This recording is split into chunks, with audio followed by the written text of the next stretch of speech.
तर नमस्कार पब्लिक, तुमचं स्वागत आहे आपल्या पार्ट 2 च्या ब्लॉग मध्ये। कालचा ब्लॉग पूर्ण नाही झाला तर आज आपण तो पूर्ण करून घेणार आहे। आता विषय असा होता, महेश शेटला नाही का कोंबडा कट करायला सोडलं, मी तिथं उभा होतो। हे बाबेन ते कुठून अचानक टपकले काय माहिती। ते म्हणे चल आपल्याला श्रामपूरला जायचंय।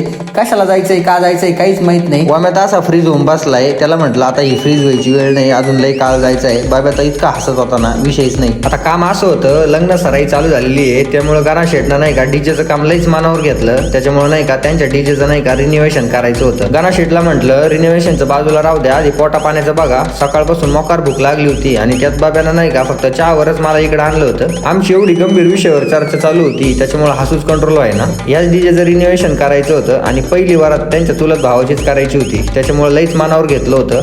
मग काय अख्खा दिवस तिथं घातला। नवीन सेटअप बसवायचं म्हटलं जुना सेटअप काढावंच लागणार, पण जुना सेटअप एवढा क्वालिटी होता ना, विशेष नाही। वाम्याला म्हटलं आता डीजे बंद झालेला आहे, त्याच्यामुळे तू ऑपरेटिंगचं काम सोडून दे आणि नट बोल्ट गोळा कर म्हटलं। इकडे नवीन सेटअपला कलर देताना बघितलं, डोक्याला मुंग्याच आल्या। म्हटलं हा कलर वाळायचा कधी आणि नवीन सेटअप बसवायचं कधी, त्यानंतर टेस्टिंग घ्यायची कधी। 2-2.5 तासांनी कलर वाळला। त्यांना म्हटलं चला आता वायरिंग बिरिंग करून घेऊ, आणि त्यात वायरिंग बिरिंग करायला घेतली आणि वायरच कमी पडली। म्हटलं तुम्हाला हे आता सुचत होतं। हळूहळू सगळे साऊंड वगैरे फिट करून घेतले आणि हे आत्ता जेवढं भारी दिसतंय ना, जेव्हा गाडीवरती सेटअप तयार होईल ना, तेव्हा किती नाद दिसल। आमचा अख्खा दिवस गेला पण सेटअप काय रेडी झालाच नाही। शेवटी 6 वाजता म्हटलं कागद मोकळा करा आणि त्या गाडीवरती टाकून करा पॅक।